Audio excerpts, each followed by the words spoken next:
144 साल बाद महाकुंभ, आस्था और अफवाह का ये मिला जुला जो 144 साल बाद का महाकुंभ बताया गया है ना, इसको शास्त्रों में कहाँ उल्लेख किया गया, कोई मुझे बताएगा?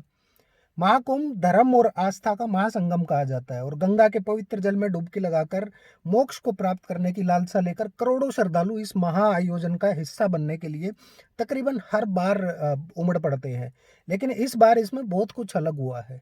144 साल बाद के अमृत स्नान की अफवाह ने इसे बेहद रश वाला बना दिया, भीड़ भाड़ वाला बना दिया है। अब बात आती है कि 144 साल का ये गणित सही है या फिर कोई मनगढ़ंत कहानी बनाकर किसी ने अफवाह फैला दी। मेरी जानकारी के अनुसार शास्त्रों में कहीं भी 144 साल के बाद अमृत स्नान का कोई जिक्र नहीं है, कहीं नहीं कही गई है ये बात। शुरुआत से ही जब से कुंभ शुरू हुआ है तब से अर्ध कुंभ 6 साल में और महाकुंभ हर 12 साल में होता है। तो फिर ये 12 को 12 से गुणा कर 144 साल बाद का अमृत स्नान जैसी थ्योरी को किसने हवा दी और क्यों दी? आखिर इस अफवाह को फैलाने वाला कौन था और इसके पीछे उसका क्या मकसद था? क्या ये श्रद्धालुओं की भावनाओं को भुनाने का प्रयास था या प्रशासनिक स्तर पर भीड़ को बढ़ाने का एक कुप्रबंधन था?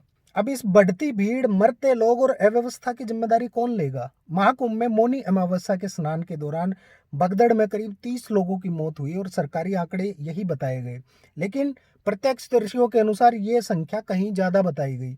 15 फरवरी की रात नई दिल्ली रेलवे स्टेशन पर भी अथाह भीड़ के कारण भगदड़ मची जिसमें 15 लोगों की मौत हो गई। जाहिर सी बात है कि ये घटनाएं आस्था के नाम पर फैली अफवाहों और प्रशासनिक लापरवाही का एक डरावना उदाहरण है। चलो मान लिया कि जब किसी ऐसे आयोजन में क्षमता से कई गुना अधिक लोग शामिल हो जाते हैं तो अव्यवस्था या कुप्रबंधन होना स्वाभाविक है।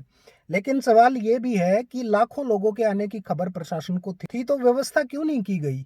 अगर 144 साल के अमृत स्नान की कोई धार्मिक पुष्टि नहीं थी तो इसे हवा क्यों दी गई? क्या श्रद्धालुओं को सुरक्षित स्नान और यात्रा की गारंटी देने की जिम्मेदारी प्रशासन की नहीं थी? इस आस्था बनाम अव्यवस्था के नाम पर मरने वालों का ग्राफ आखिर कब तक बढ़ता जाएगा? दोस्तों, धर्म और परंपरा का पालन करना हर व्यक्ति का अधिकार है, लेकिन ये अधिकार सुरक्षित वातावरण में मिले ये प्रशासन का कर्तव्य है, ये सरकार की जिम्मेदारी है। महाकुंभ के नाम पर रेलवे स्टेशनों पर बेकाबू भीड़, सड़कों पर घंटों तक जाम में फंसे श्रद्धालु और भगदड़ में दम तोड़ते निर्दोष लोग, क्या यही आस्था का स्वरूप मात्र रह गया है? एक तरफ सरकार आंकड़ों से खेल रही है, दूसरी तरफ सोशल मीडिया पर महाकुंभ की भव्य तस्वीरें परोसी जा रही, लेकिन जमीनी हकीकत यह है कि श्रद्धालुओं को भूख, प्यास, भगदड़ और मौत के साये में जीना पड़ रहा है। आखिर कौन लेगा इन मौतों की जिम्मेदारी?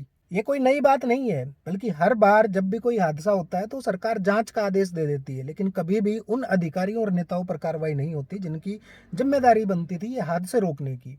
श्रद्धालु अपनी जान हथेली पर रखकर पुण्य कमाने निकले, लेकिन इस अव्यवस्था में उन्हें पुण्य मिला या नहीं ये तो नहीं पता।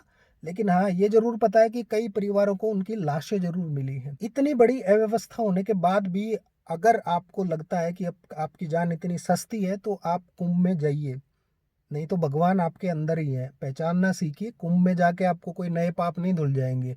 अपनी और अपने परिवार वालों की जान को खतरे में मत डालिए। बहुत भीड़ है और प्रशासन का कोई प्रबंधन नहीं है। लोग रो रो के सोशल मीडिया पे बता रहे हैं ये बात, हजारों वीडियो वायरल हो चुकी हैं। बाकी आप लोग समझदार हैं, आपकी आस्था है, उसका निर्णय लेने के लिए आप पूरी तरह से स्वतंत्र हैं।